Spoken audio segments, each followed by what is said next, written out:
Welcome back to the Out of the Rough podcast presented by We Know Fantasy. As always, my name is Nate with We Know Fantasy, and back with me this week after a 1 week hiatus is Jake. Jake, how are we doing today? We're doing good. Definitely ready to move on to back to the normal format of just individuals playing golf. I tuned in a little bit, but I just couldn't rally my head behind it. And Deeper World Tour, I had a run with Soderbergh, who just couldn't get the job done. Yeah, that's what back to back T2s for Soderbergh, or I don't know if they're even Yep. T2s or at least second places for Soderbergh over the DP World Tour. I had some guys give me a run for my money this week. You and Chan with 3 strokes back on Sunday weren't able to do it. Had Ho Tong Lee the DP a few strokes back on the Sunday. He couldn't do it, so we head here to like you said, a full field event, regular season event on the PGA Tour, and back to the conclusion swing of the DP World Tour before another 3 weeks off on the DP World Tour. Before we do move forward, Jake, we can find on social media. Yep. You can find me at the Jake Friedman on Twitter. I'll post my article there that you can find on We Know Fantasy as well. Within that article, be sure to join our Discord. There's a link in there. We're coming up on 200 members in there, very active, talking both DP World Tour and PGA Tour. I know a lot of the guys have recently ventured over into the DP World Tour, so the conversation is definitely interesting there. We, But a we great apologize about that in place. advance.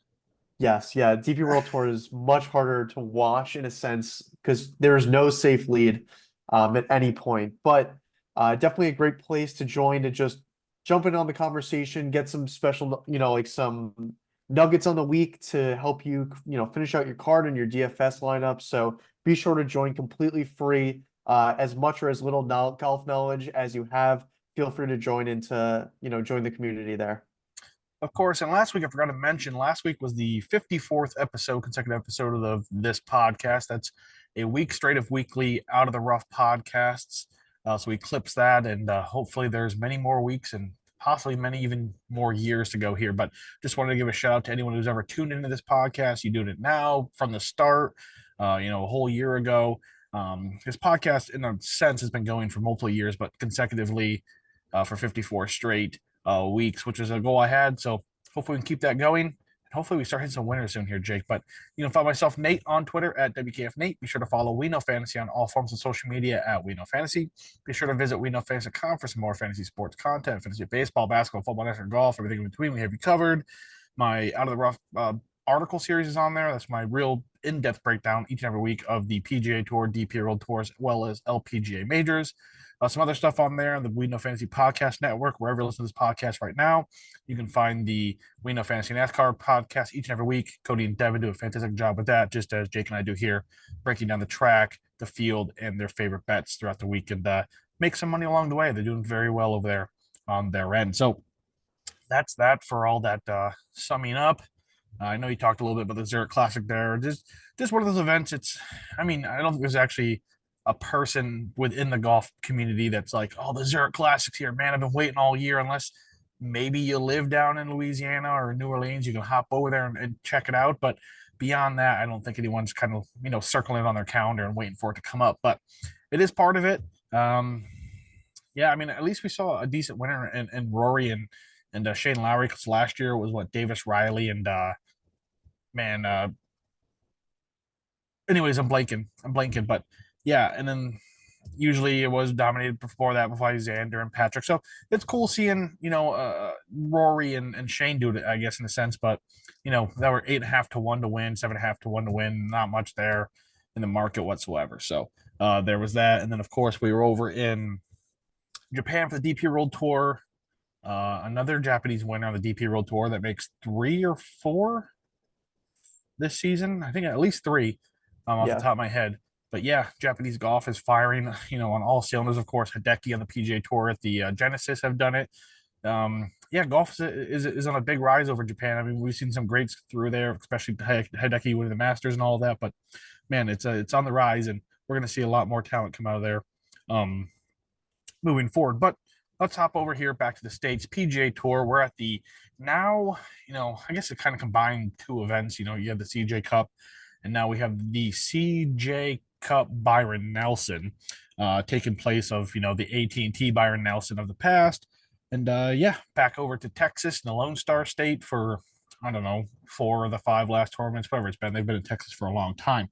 But yeah, again, 2 weeks shy of the PGA Championship as well. We're just 2 weeks away from the second major of the season. Um, I'm getting a little bit my feels about it because around this time last year I was getting hyped up to go attend it, and I'm wearing the Oak Hill hat right now. But yeah, it's gonna be a great one there, and of course in an elevated event next season or next week, Wells Fargo Championship. Again, last year hit a 60 to 1 Wyndham Clark there. So a little bit about that. I hit Jason Day here last year at the Byron Nelson. So hopefully this is where I know I've hit a few winners last year up until this point, but this is where my season really took off for me, and I ran away with it. So hopefully that is the same for this season right now.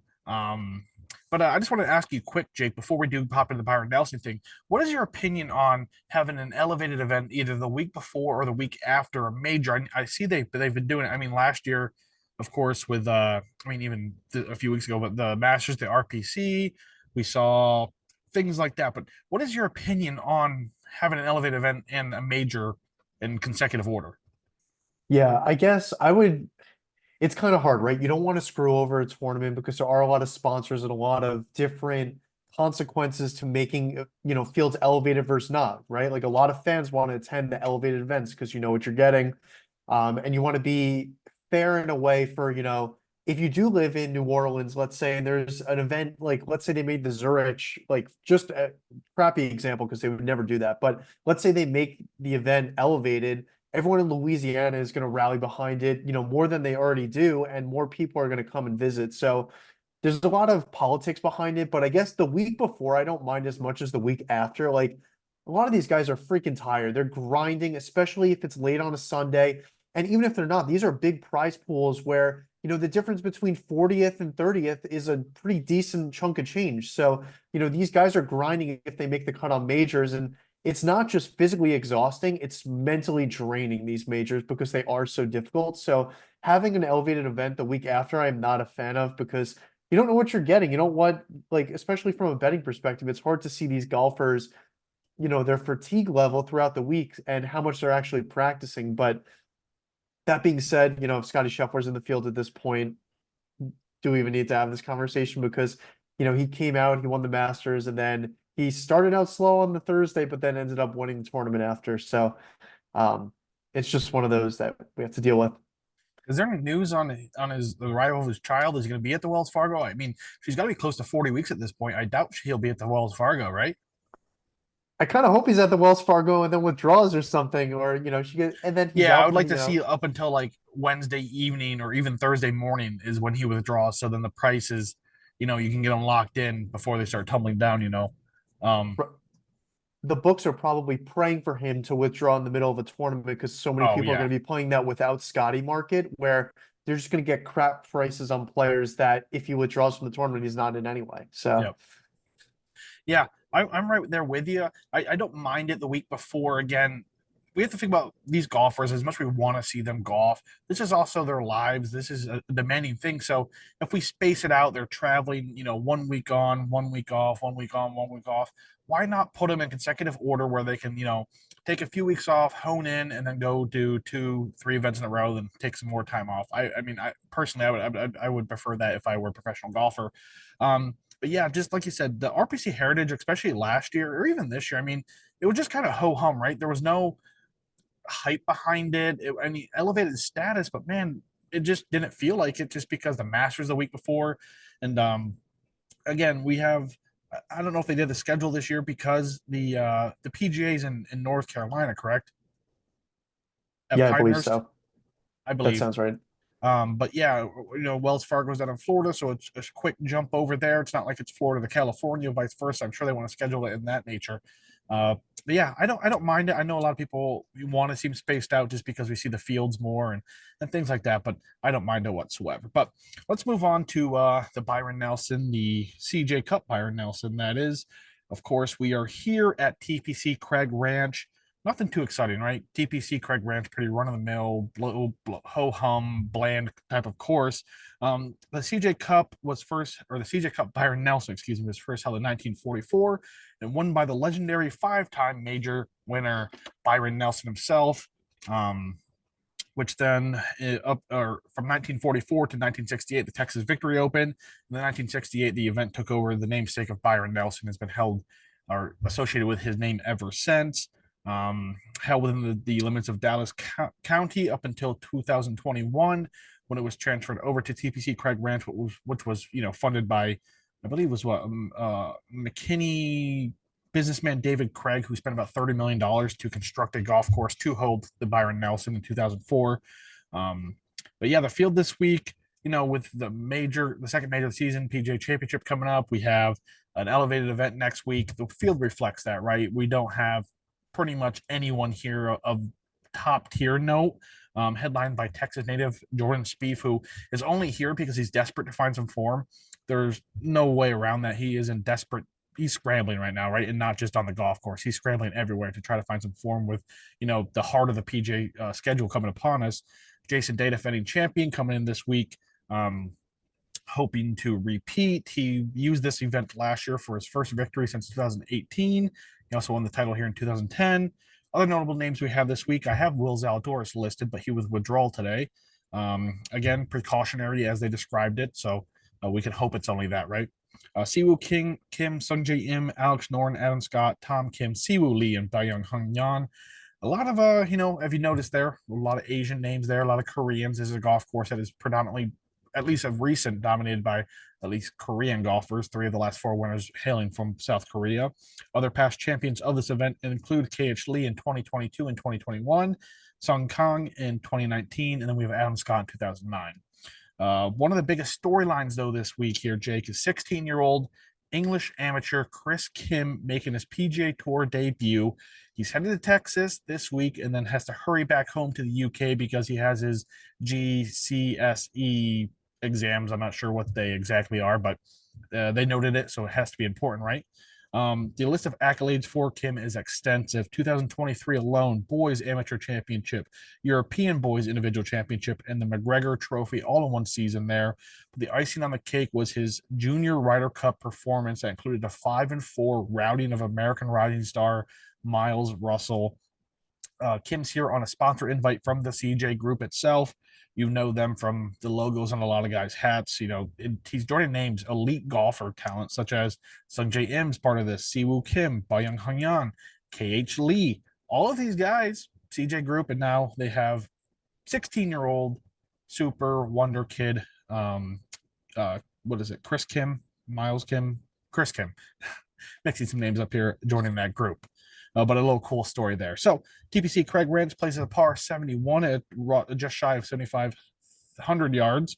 Course was funded, of course, by McKinney businessman David Craig, who spent $30 million in 2004 to develop a golf course that one day would host the Byron Nelson tournament. Along the way, PGA legend Tom Weiskopf was the one who designed the track. This course will hold the event for this year. And then next year, I think the event moves to, because PGA is finishing up their new facility. I'm not sure the exact town, but they're building their new headquarters essentially somewhere near there. And they're going to have like 6 or 7 championship courses on the grounds. And I think this event's planned to move to that venue. TPC Craig Ranch, again, is one of the easiest courses on the entire PGA Tour. The last 3 events held here were won by KH Lee at -25 and -26 respectively, and Jason Day at -23. Rowlett Creek serves as one of the only defenses this course has to offer, as it intertwines 14 holes on the golf course. But even though it does that, it doesn't really come into play for most golfers on most of these holes. The 17th hole here at TPC Craig Ranch has been revamped and now features bleachers behind the green, along with 41 hospitality units that now can host 6,000 spectators. The goal of the addition was to have a similar atmosphere of, say, a W Phoenix Open at TPC Scottsdale. Distance off the tee will be key this week, in my opinion. Bombers having a slight advantage due to that.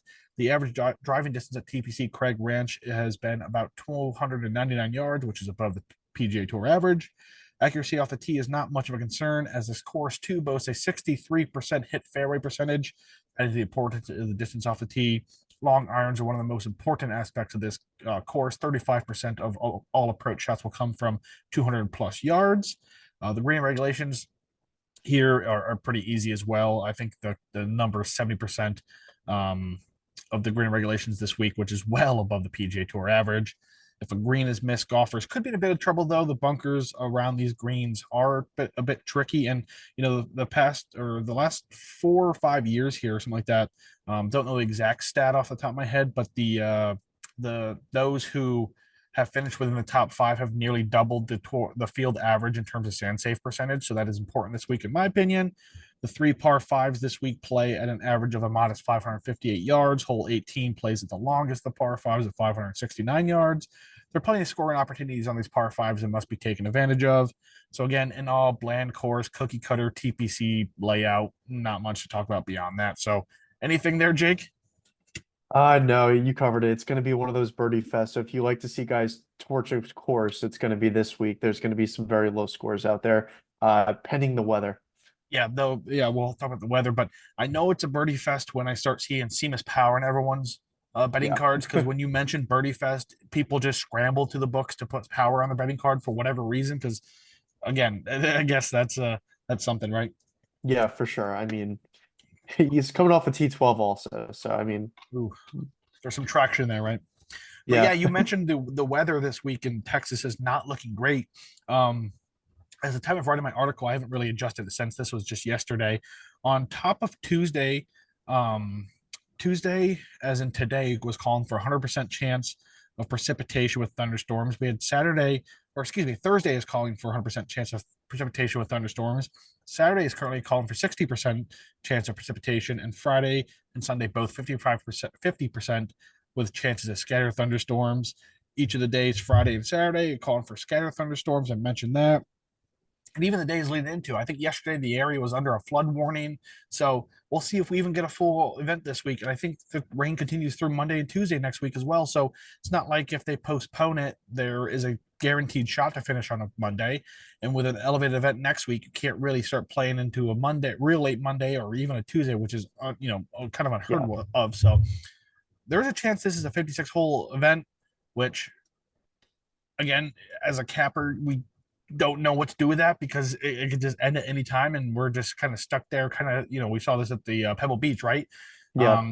Wyndham Clark ended up winning that after his insane round. But I mean, what's there to do? I mean, you have one whole day left of golf to chase someone down, to lose your lead, all of that, just throw it out the window. So I guess all we can do is here is sit and wait, and hopefully, if they do call it early, it's one of our guys at the top. I mean, maybe this will come in my favor. I've I was had going to so say, many 54 hole lead. Maybe this is the yep. week that it actually plays in my favor this week. We'll have to see about that. But You stole my thunder right there. I was just going to say that. I Hopefully, saw that. hopefully this is the week. I saw that on your face, and watch. This is my week that it doesn't happen, right? All right, let's talk about our DFS plays though. Here, Jake, we have five monetary categories according to DraftKings pricing with $10,000 plus, 9,000, 8, 7, 6,900, and below. Kicking off here with 10K. I mean, we got three choices, right? I mean, two now, right? Because Will Yeah. Zalatoris was at 10K. So, I mean, do you like either of who is it, Jordan Spieth and Jason Day. Jason Day? Yeah, I mean, I wrote up Jordan Spieth before that was accounting for Will Zalatoris. I don't know how Zalatoris' ownership is going to shake out. I assume some of that is going to go towards Spieth, which might push him off of a few of my lineups. But we mentioned it before that he is just in some absolute god-awful form. 10,900 seems like a ridiculous price for a guy who has like one top 10 finish in his last 7 starts. He's missed the cut in 3 of his last 5. Been kind of a train wreck for Jordan, right? But I'm hoping that we get the ownership discount. If I can get him sub 10%, I'm going to be all over him because, the talent is there. He does have a T10 at the Valero Texas Open at a Texas course that he's comfortable at. When you think of Jordan Spieth, his best golf comes in Texas. So maybe this is just the place for him to come back and find his form. I believe his course history here is also great. You usually have T2, I this think, in up. 2022. Yeah, I think T2 and then like a T9 maybe. Yeah, T9 in 2021. So he has 2 top 10 finishes at this course. It's been really ugly. But that being said, when you think of Spieth, the approach game is generally solid, the around the green game is generally solid, and the putting is generally solid. The around the green game recently has been awful. You think of Jordan Spieth, you think of magic around the green. He's lost strokes in 5 of his last 5 around the green. So something is just uncharacteristically wrong, but I think this could be a get right spot at sub 9%. He could be a contest winner. right there with you. That's my pick as well. I wrote, of course, wrote up with Zalatoris in the field, but same thing here, right? 10-9, you're like, Jordan Spieth 10-9, there's not a chance in the world. Look at his recent form. Again, not a chance in the world. But what I do like about him, everything you said right there, get right, needs to find form and desperation in Texas where he plays his best golf. What I do love about his game though is he's still, I think he's 13th on tour in strokes gained putting, right? And that's Yeah. the most mental aspect of the game is putting. If it would have been very easy for him to lose that putting stroke through all of his struggles this season, but he's maintained that aspect of his game. So the rest will follow suit at some point, right? The approach shot and around the green, they will get there. I really like that the mental aspect of the game is still hanging there with that solid putter as he struggles elsewhere. So that's really what I'm hoping for. And again, I think the ownership's going to be low. Again, without Will Zalatoris, going to be a little bit more difficult to find a edge there. But at 10-9, bad form, but everything else, I think this is a, like you said, a great get right spot for someone like Jordan Spieth. Yeah. All right, on to the $9,000 price range. Kick this one off here myself, and I'm going with, you deemed him Hollywood Hoagie here in the Discord today. I'm rolling with my main man, Tom Hoagie here. Really excited about what he brings. He actually topped my model this week, which I don't know if I should be putting that out there that Tom Hoagie was number one on my model this week, but here we are, Tom Hoagie right there. The problem about Tom Hoagie this week is the distance off the tee, right? 141st on tour, average driving distance. That's very subpar. But what he does beyond that is he's 11th in approach shots from 200 plus yards. So although he's short off the tee, he's making up for that with those long approach shots from 200 yards plus. So say he drives the ball 250, 260. These par fives are what? 560. So he's got 300 yards. 200 plus puts you somewhere close. I mean, from there, it's a chip up on, and he's been a very good putter this season as well. He's been a top 35-ish strokes game putting this season, which is not part really. I mean, when you think of Tom Hoagie, you think of elite iron play, which he is still top 5 in strokes game approach on the season. Somewhere around there, if I'm looking right, he is second on tour in strokes game approach, right? So he's right there. He's also 6th in birdie or better percentage, which I thought was, I didn't think, you don't think of Tom Hoagie as a guy who can pour it in real quick. You think of you're looking for those courses that you grind it out, those short courses with the strong approach play. But he has been proven this season to be able to hang there with the guys, put in some great performances, and score a lot of birdies along the way, avoiding the bogeys. He's actually 13th in par 5 average scoring on the season, doing so with the short distance off the tee. So I don't think the distance lack thereof for Hoagie is that big of a concern this week. I mean, let's take a look at his form as well. He dating back to the American Express, he's made the cut in 10 consecutive events. In those 10 events, he has 7 top 20s and 2 top 10s, highlighted by a T6 at the AT&T Oil Beach Pro-Am and 8th at the Genesis Invitational. What about those 2 events? Elliott events, best fields you could possibly have in the world of golf. Do enjoy that, all about it. I mean, I have him at 28-1 on my betting card personally. I know he was at 30 at one point. I'm not sure where he's at. Probably shorter now with Will Zalatoris' withdrawal. But yeah, 28 is a fantastic number, in my opinion, for Tom Hoagie. Great form, and everything else lines up ideally for the one and only Hollywood Hoagie. Yeah, I'm right there with you. He's probably my pick to win this week. I absolutely love him. It's just hard to hate a guy who is magical on approach and gets super hot with the irons on a birdie fest. Like, he might be short off the tee, but like you said, you pointed out in the Discord when I was like, oh, I like Hoagie this week, but he's short. He's insane with the long irons. Like, I'll just reiterate that point that, hopefully he gets it done for both of us. I'm gonna be on him in both DFS and in the outright market this week. But I'm gonna go eat the chalk here on Siwoo Kim at 9,800. I think a lot of people are gonna start their cards on him this week. But honestly, the form that he's put together recently and the course history, as in last year he had a T2, it just kind of seems right for him to pull it together and win this week. He has 3 top 20 finishes in his last 4 starts. The one being outside of the top 20 was the Masters at T30. So perfectly fine form. He's made the cut in 10 straight. So playing some decent golf, T2 here last year, extremely accurate off the tee, great on approach, and great around the green. Where he tends to struggle is with the putter, and he isn't the longest off the tee, but he's gained with the putter in 3 of his last 4. I'm perfectly fine eating a little bit of chalk here on Siwoo Kim because I really think he's going to have a really good week this week. Yeah, this is a course that fits. Again, you strong approach play, can get hot with a putter when he needs to. Everything about Siwoo's game lines up here. T2 last year. This is a event for, been proven to be dominated by Koreans, right? He's right there with them. The fairway grass, top of my head, can't remember the grass they use, but it's a very similar grass they use on, the Asian side of the world. So they're very comfortable with that. It's just an event that lines up for these guys. I mean, another one, Benny Hun, right? Yep. 9,300 right here in this price range as well. I know he's a popular guy this week, but I mean, if you're looking for a guy to model this course, he is the guy, right? Long off the tee, gets birdies in a hurry.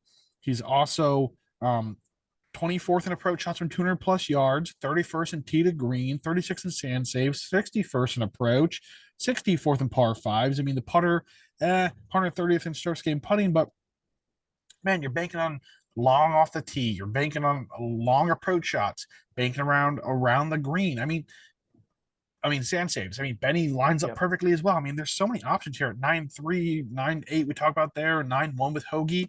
You can just skip the 10Ks all around. I mean, there's only two options there to begin with. It's not like we have seven guys, five guys even there.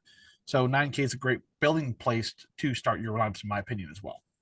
Yeah, one more guy I just need to mention quickly is Minwoo Lee at 9,400. The short-term form hasn't been great. I mean, he has a T22 at the Masters, which was perfectly fine.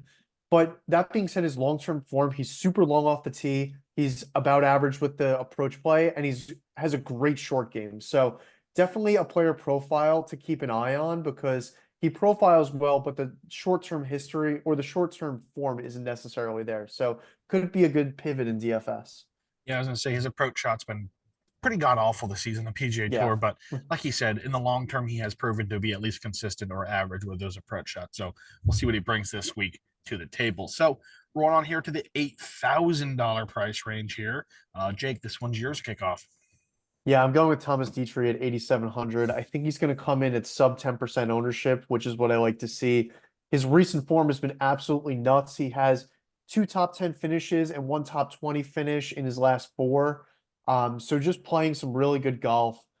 He's never played this course before, so that'll be something to think about. But super great putter, and he's long off the tee. His approach play is a little below average, but I think he's gained in his last four on approach, so that's a good sign here.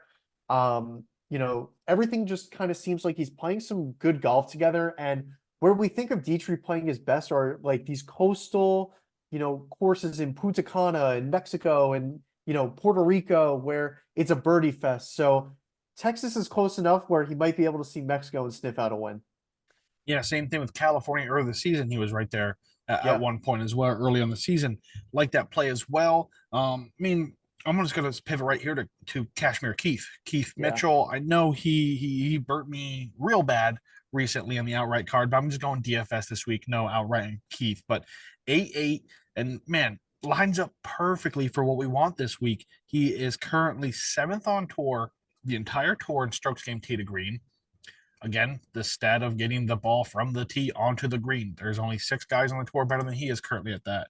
He's also 11th in approach, 15th in approach shots from 200 plus yards, 22nd in birdie or better, 25th in par fives, 30th in average drive distance. So he has pretty elite distance off the tee as well.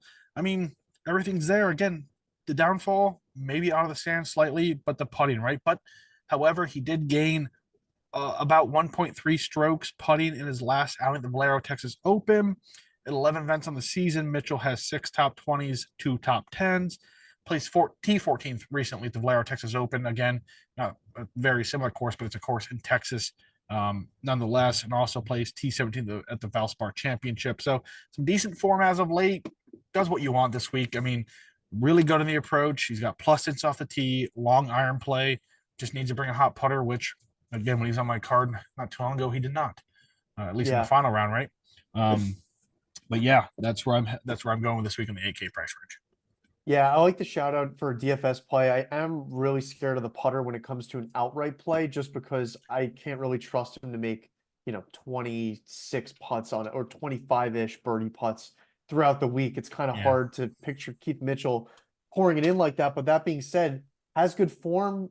He can get the putter in the green enough for you to warrant a DraftKings play. And like you said, everything else is there for him. So, the tee to green play is spectacular. So I let's cannot fault you for that play at all. there we go. Let's roll right to the 7K price range here. I'm gonna go. I feel like I beat a dead horse here, but Andrew Novak, man, 7,400, and he's right here in the same price range as Davis Thompson, who is probably one of the most popular DFS plays or overall plays this week. But Andrew Novak, man, he's having a great season. He played this event in each of the last 2 seasons where he did make the cut.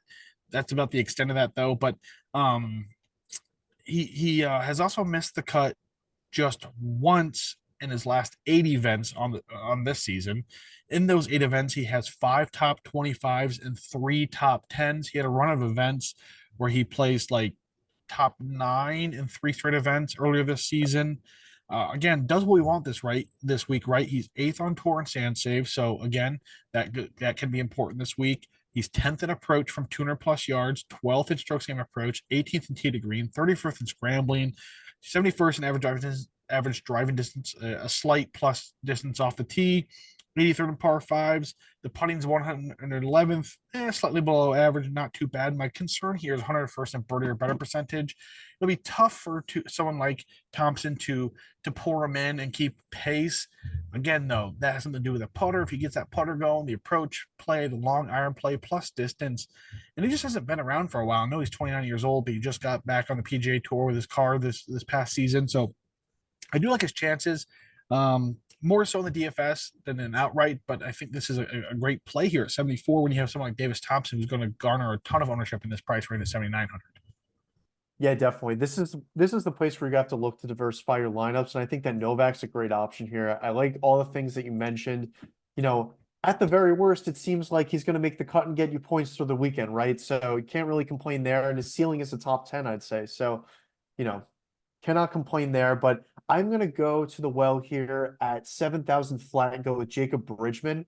So I think we both played him in Corrales, right? And Yes. that's a bit of a birdie fest where, the winning score was 23 under by Horschel. He finished T19 or T23 there, which is a solid finish. He's made the cut in 4 of his last 6 times, teeing it up, which is decent. All of those have been top 25 finishes as well. So if he does make the cut, look for him to be in the top 25. He just looks over the long term, it's just a flat schedule pretty much. Tour average in driving distance, driving accuracy, approach, and around the green. So perfectly average there, but he is decently above tour average in putting over the long term, which I do like to see at a birdie fest. So I'm kind of going with the 7K flat, which is the rock bottom of the range, creeping into the sixes. For a guy who I would argue top 20 potential is solid from that number. Yeah, I love Bridgman, man. He like you said, he's just pretty consistent, right? And again, there's no fault to that in DFS play because again, you just need to get all 6 guys across that cut line to start getting your extra points. The weekend, you can't place high with a 5 of 6 or a 4 of 6, even if you have 4 guys in the top 10. If you don't have those extra 2 guys, you are not going to be able to play super high. So having that 6 for 6 and someone like Bridgman, who is just consistent, get across that cut line. Again, a top 20 at 7 flat would be a crucial landmark for this week. Yep, definitely. And I haven't projected 3 to 6% ownership. So I think that's pretty low for a guy that feels, he is very top 20 or miscut kind of deal, but if he does make the cut, then feels like it's worth it. There we go. So last price range here, Jake, 6,900 and below. Who is your diamond in the rough, as they say this week? Yeah, Nate, do you remember when I first came on the show and I was giving out some names of guys that you're like, who the hell is this? Like, where did you come up with this name? I'm going back to that well. I'm going back to my roots here. I'm going with Quade Cummins at 6,400. So who the hell is this guy, right? 28-year-old on the Corn Ferry Tour. He lit it up the last 2 weeks, which is enough for me to have some interest in him this week. He had a T5 or his T5 in the last time he teed it up, and then a T14. Just looking at his very baseline, long-term statistics, seems pretty average across the board with putting, driving distance, driving accuracy, and approach. The around the green game struggles a little bit, but it looks like he gains over a stroke per round total in his last time teeing it up when he placed T5. So I'm taking my shot here at 6-4. I'm hoping for 1 to 2% ownership and to get lucky. Yeah, and that would go a huge way for you. But again, this is a Corn Ferry guy, although a top Corn Ferry guy that is hungrier than probably anyone in this field, right?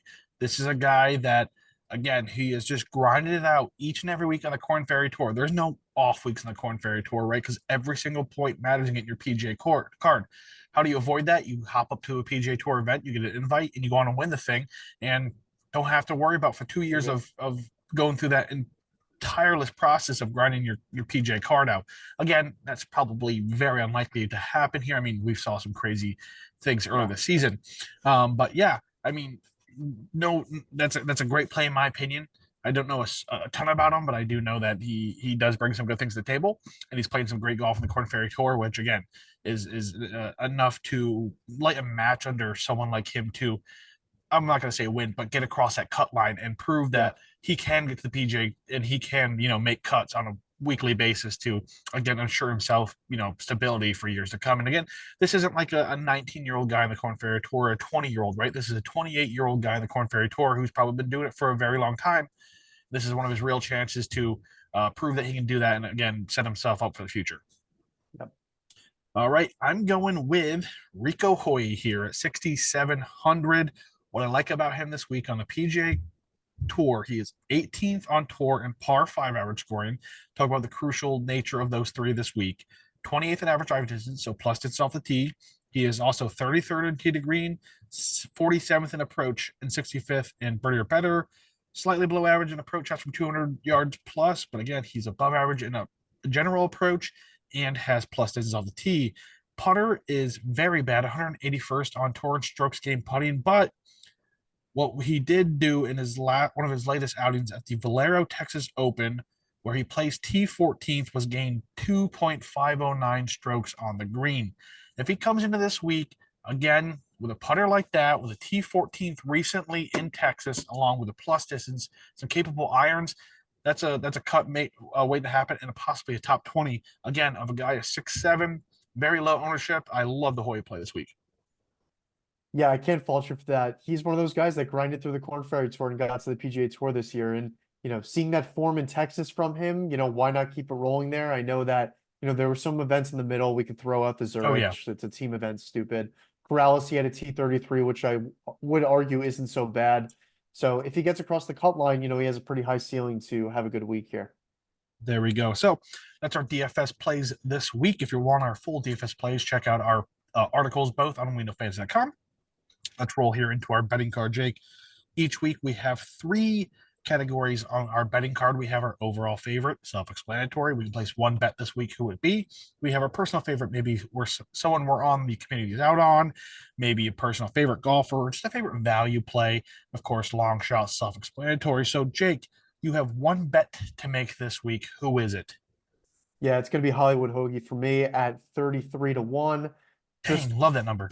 I know. It just feels right, and generally when it feels right, it hurts even worse when it doesn't happen, but he's an approach beast. He's a great putter, and why not him this week? That's all I gotta say. Man, I'd hate to be boring and bland, but that's my guy, right? If you follow me for a few years, I'm a Hoagie guy, right? Through and through, love me some Tom Hoagie. I was bummed I didn't meet him at the national championship game back in 2022, but here we are, right? Tom Hoagie. But if I had to take another guy, all right, I'll save that one. The Tom Hoagie's my play here. So hop over my personal favorite, and when we talk about my personal favorite golfers, there's got to be my favorite golfer, Tom Kim. Hopped on the books, 40 to 1 opening. He had no reason to be at 40 to 1. Yeah. Instant. I didn't even look at my model, didn't even do anything. Just 40 to 1 Tom Kim in this field with, I mean, he was around names, no disrespect to these guys, but like Adam Schenk, Thomas Dietrich, Keith Mitchell, Mackenzie Hughes. These are the names in the same price range as Tom Kim. Tom Kim's twice a golfer of anyone I just listed there. So instant smash, that's just a value play through and through, maybe a misprice. I mean, last night he was down to 20 to 1. Not sure where he's at now with the withdrawal of Zalatoris. Wouldn't be surprised he opens at 25 to 28, but 40 to 1, just pure value play, in my opinion. Again, pure on approach. You know what Tom Kim can do? Spike with a putter once in a while. He's won 2, 3 times on the PGA Tour already by the age of 21 years old. He's making number 4 here. Yeah, no, I can't fault you. I wish that 40 was around, or at least I had taken it, but the 20s are a little bit more daunting to me, but that is honestly a great play. My favorite play here, I was kind of shocked that I saw this number and it's kind of hung around. KH Lee at 50 to 1, two-time winner here. South Korean, coming off of a T11 at the Zurich. So I know it's a team event, but you still have to be hitting the ball decently to finish well. He does have some spike performances this year. He has a T4 at the Cognizant Classic, a T9 at the Valspar. So coming to a place that he plays well just seems like almost a no-brainer at 50 to 1 to put a little bit of money on to win a lot. Yeah, that's another one of those just value plays. I mean, the guy won back to back times here. No matter what form he is coming in this week. I mean, it's not like he won back to back here in 2007, 2008. This was just 2 years ago was his latest victory, right? Just Yeah. it's real fresh. So again, plays well here. I don't know what he did last year. I think he was what was he, top 10 last year, right? Let me I check. think he was I don't think it was great actually. I feel like it was like a okay. T50. I'm probably mixing Yeah, up the Siwoo. T50. Okay. Either way, I mean, back to back winner recently. Can't doubt you for that. So, long shot of the week, Jake. Who are the longest odds you are playing this week? Yeah, I'm going with Matty Schmidt at 100 to 1. Bomber off the tee, above average putter, above average approach player. The around the green is an absolute disaster, so I'm just going to plug my breath there. But, you know, playing some good golf, three top 20 finishes in his last five appearances. So, kind of just profiles well. And at 100 to 1, I thought it was a fair number to take a shot on. Yeah, I mean, when I just loaded the Byron Nelson this week, I'm just like, Matty Schmidt would model well here, right? Yeah. I never ended up going with him, but I mean, there's a reason why that just came to my mind. But a guy that I'm excited about this week, it's kind of your guy, right? Robert McIntyre, Yeah. 120 to 1. Man, just he is currently first on tour, first in the entire PGA Tour in approach shots from 200 plus yards.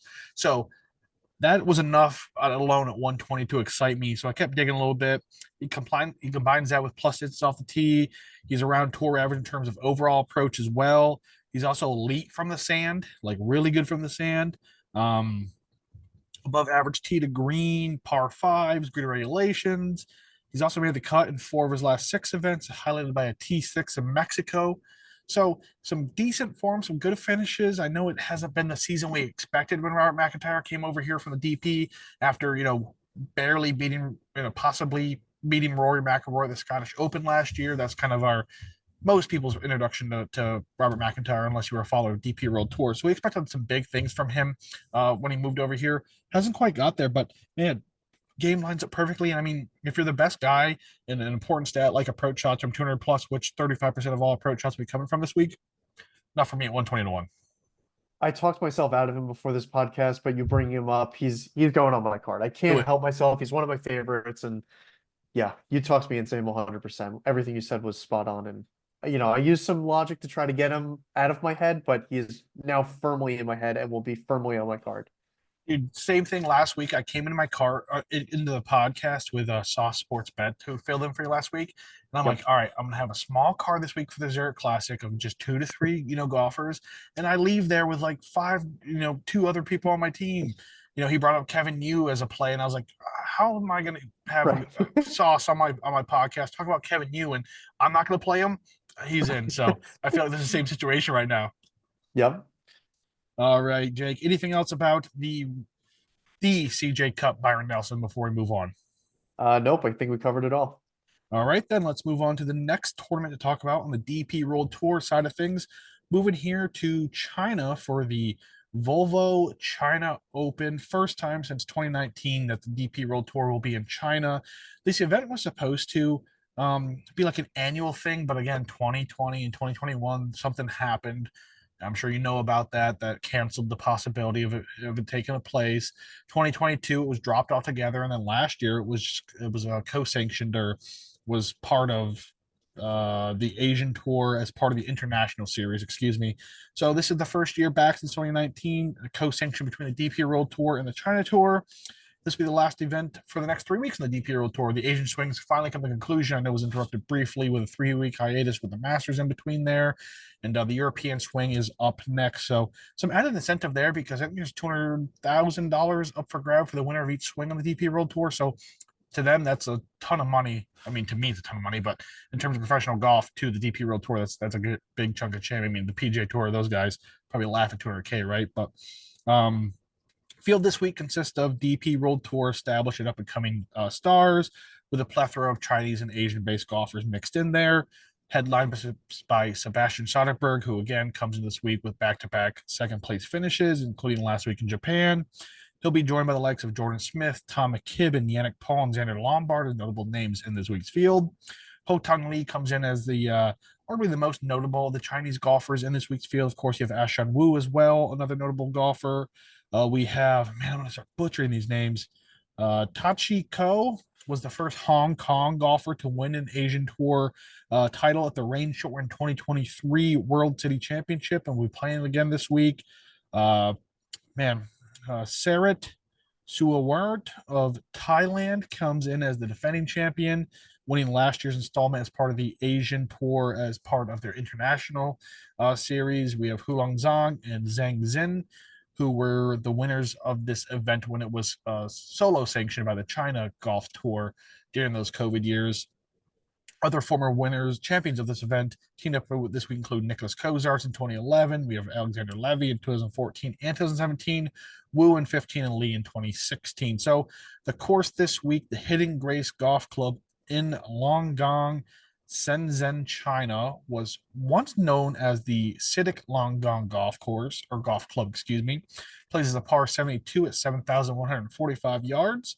Was originally designed by Neil Hayworth and opened in 1995. It underwent extensive renovations in 2008 before reopening a year later.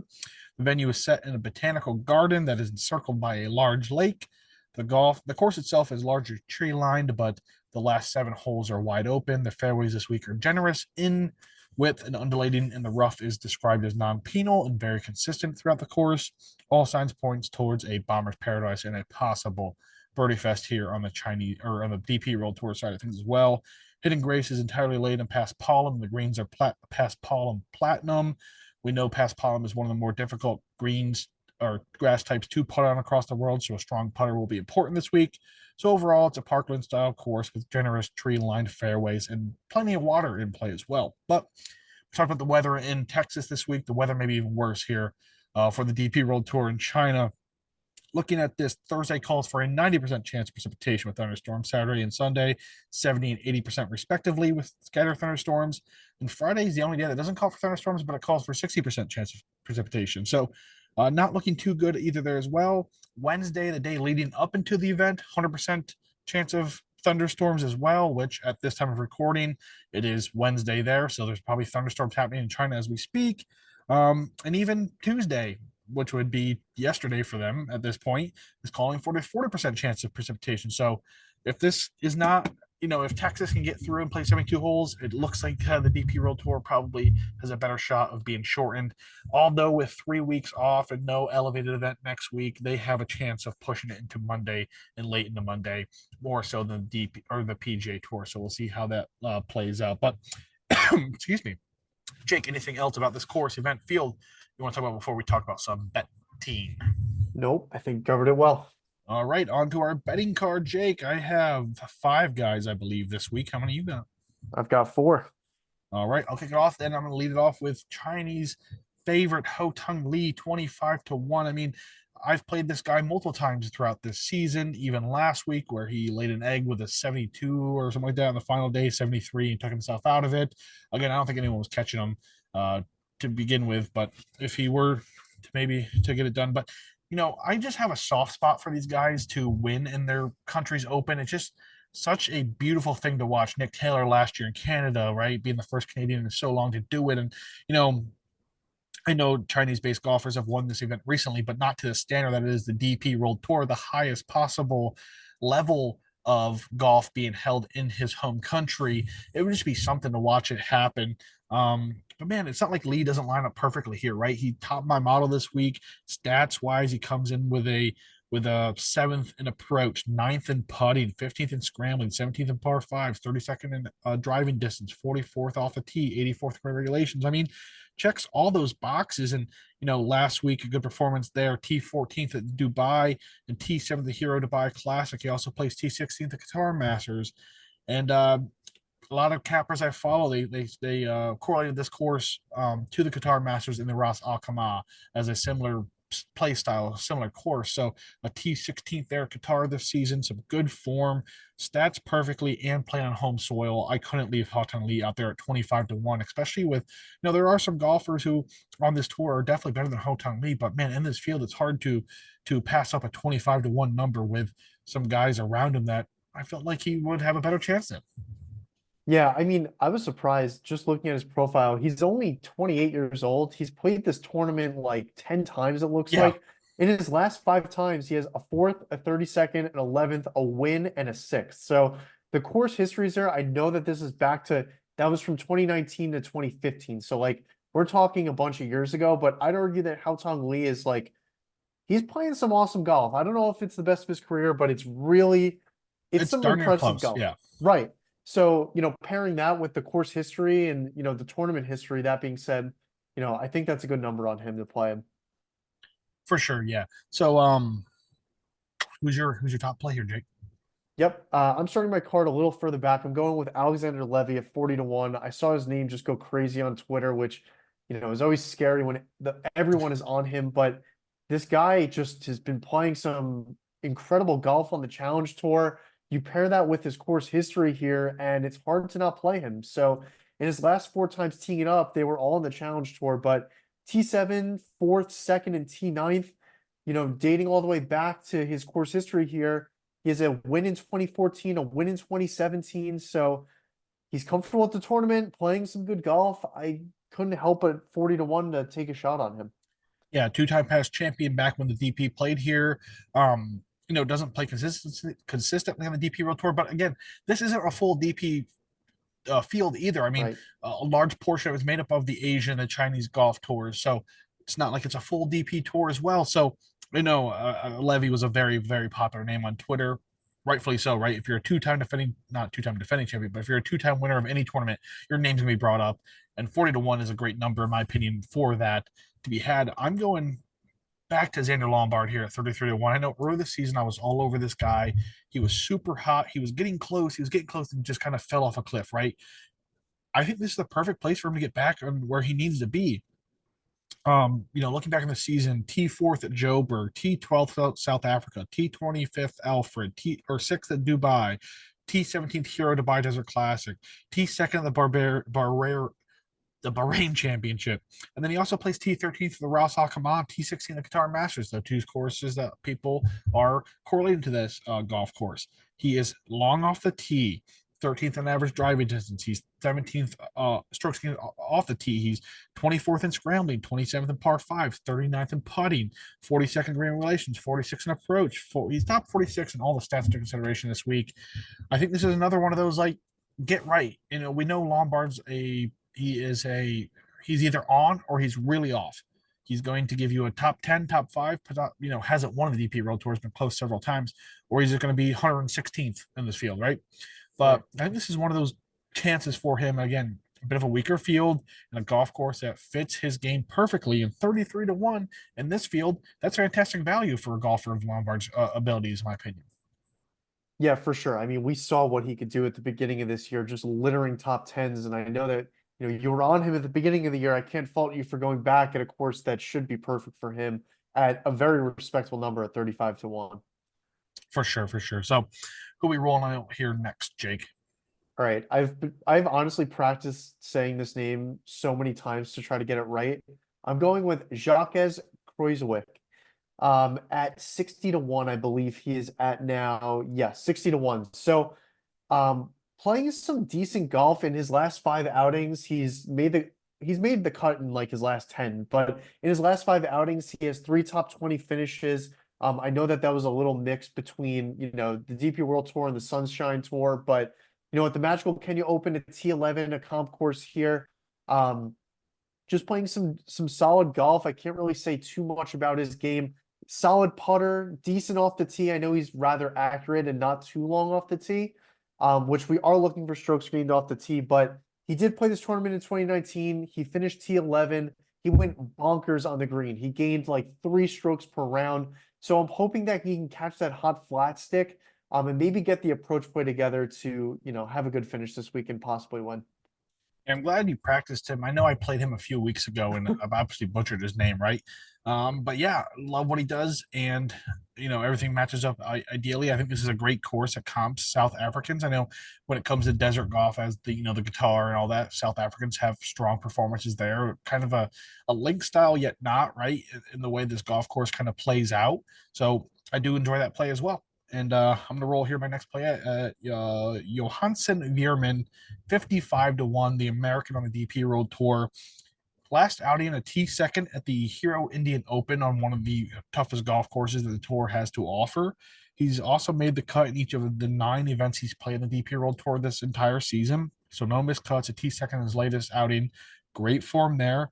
He also placed T16th in the Qatar Masters. He is currently 13th on tour in green regulations. He's 21st in putting, 29th in approach, 46 in average driving distance, 50th in par fives, 89th off the tee.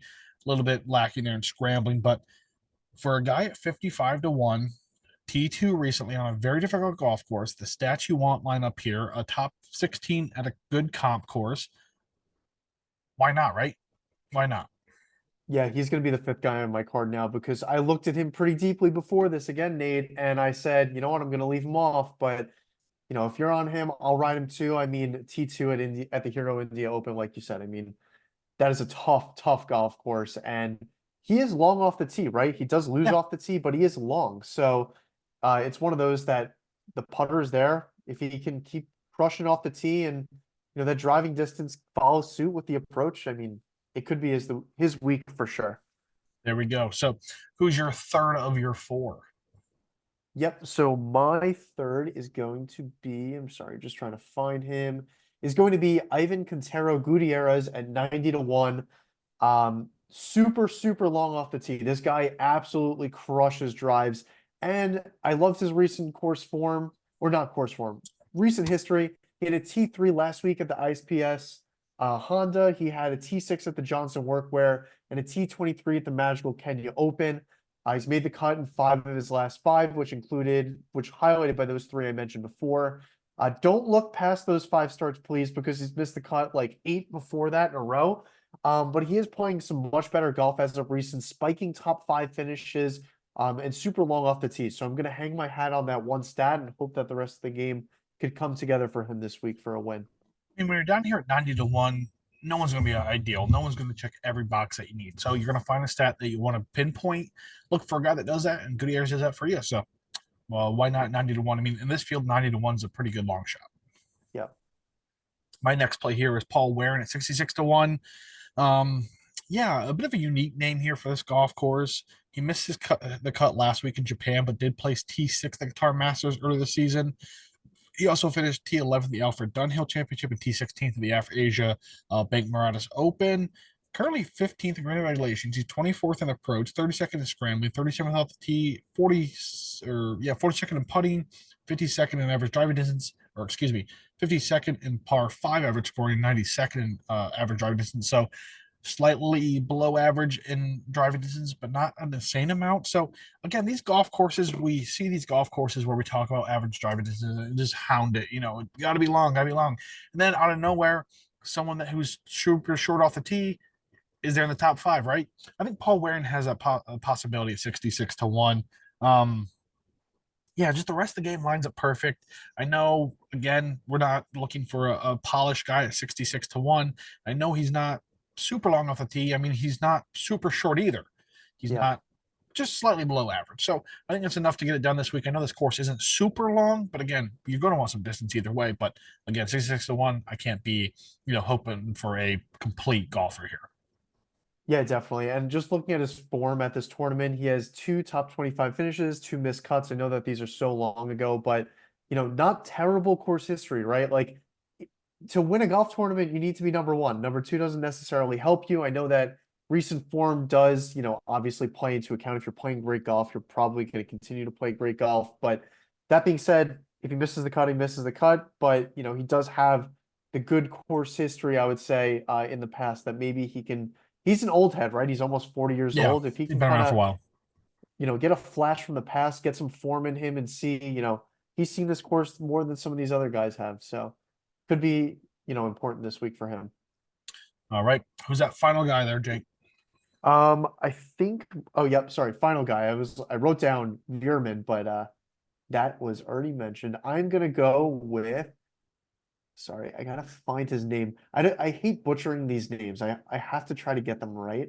It's Jiang Wan Ko at 90 to 1. So this was another popular guy on Twitter who I was following him the past couple of weeks because he had a T9 at the Magical Kenya Open, followed by a miscut. I was kind of hoping that he would bounce back with some form, which he did not really. He had a T46 at the Johnson Workwear, then a miscut at the Porsche Singapore Classic.